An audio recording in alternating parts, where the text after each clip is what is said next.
On this week's MovieBuff, Pixar's latest venture into 3D animation hits silver screens in the shape of Walle.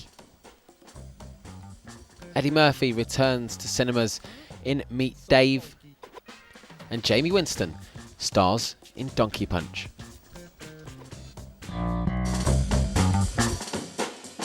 Eddie Murphy returns to silver screens in Meet Dave, a movie that follows a human-shaped spaceship played by Eddie, who emerges from a massive fireball which crash lands on Earth. Just let the music take you. We are on the brink of anarchy. Now I'm trying to let the music take me. He's being controlled by 100 little aliens, and the captain of the ship, also played by Eddie, pilots the Dave spaceship along with his crew from inside its head. Now, the aliens are seeking a way to save their planet from an energy crisis by draining the Earth's oceans for salt. But problems arise when Dave falls in love with single mum Gina Morrison. Now, some are already calling this one of the biggest flops of the year after it took just $5 million in the States in its opening weekend.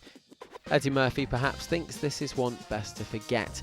He didn't even turn up to his own premiere over in the States. Never a good sign for a film. 700 years into the future, mankind will leave our planet, leaving Earth's cleanup in the hands of one incredible machine. From the humans who brought you Monsters Inc., Toy Story and Finding Nemo, introducing Walle, the most advanced robot in the world. Mums and dads expect to be dragged to the cinema this weekend because this is the most hotly anticipated kids movie of the summer.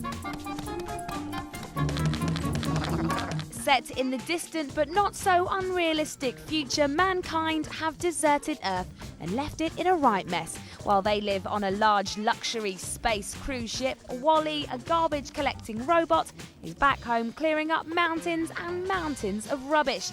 He's the only one of his kind left. In fact, he's the only thing left apart from his pet cockroach. That is, until the sleek and a bit dangerous Eve arrives. She's a probe sent from the gigantic human spaceship to see if life can exist on Earth. And yep, you've guessed it, he falls for her. Director Andrew Stanton says, in true Pixar style, this has got something for everyone. It's all the favorite things that I love about movies. It's another world. It's a scenario that you can't do in anything else but computer animation. And it's first and foremost, it's a love story, but it's got comedy and adventure, and it's just very different in a really good way.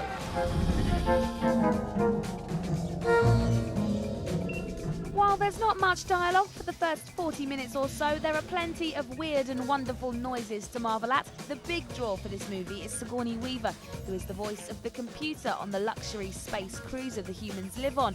Her role is a huge nod to her most famous film, Alien, where she played Ripley, who wages war against a spaceship computer. I'm just such a sci-fi geek. I've seen everything she's been in besides just the sci-fi movies, but knowing that she's basically sci-fi royalty, I said, wouldn't that be a great inside joke if she was the voice of the mother computer? And fortunately, she was willing to do that. I had to try and keep myself very professional and calm when I met her. Andrew may have been excited to have his leading lady on board, but Sigourney was just as excited to be asked, and she says she was amazed at the finished product. To see the movie, because it's so beautifully done and there's so much detail and richness, it's just incredible, frankly. I've seen it twice now, and I can't wait to see it again. Walle's being touted as the best Disney Pixar film yet, and while it's not my favourite, it is guaranteed to be a hit.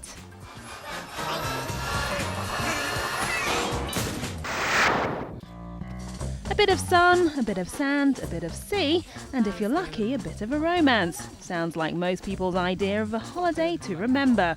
And it is for the girls and guys in Brit thriller Donkey Punch.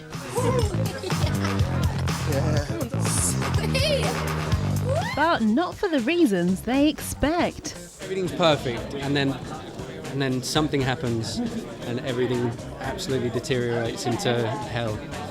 That something that rising star Robert Balter's hinting at refers to the controversial title. Far too rude for us to explain what it is, but let's just say it's something pretty shocking that happens in the bedroom. But don't panic, they're not trying to corrupt today's impressionable youths. as it's all fiction anyway, according to Jay Taylor. Because I don't think many people really know what it is. It's an urban myth, it's not something that happens, and I think that's where Ollie Blackburn and David Bloom, the writers, have been very clever in that they've taken an urban myth and given it a kind of what would have happened if this actually happened slant. And so it's interesting. I don't think anyone's going to actually take this seriously. You'd have to be pretty kind of stupid to do so. Filmmakers apparently chose a cast of unknowns as they were sick of seeing the same film faces. And as well as shock factor, it features a healthy dose of sex appeal, thanks to Jamie Winston, who goes from itsy bitsy bikini to, well, completely starkers. But she doubts her friends and family will be too surprised. After all, her father is hard nut actor Ray, who's played an alcoholic wife batterer. I'm lucky to have a dad who's in the industry, who's done much worse things on film, and you kind of have to become a bigger person and kind of respect that as an artist, you know, to put characters out there like that. So I'm not worried, but obviously you have that little feeling going, oh, you know, my nan and granddad might watch this. Rave reviews at the Sundance Film Festival mean it could be destined for greatness. Although thanks to the large amounts of blood and gore and the X-rated content, this is one teen film we bet parents aren't going to like.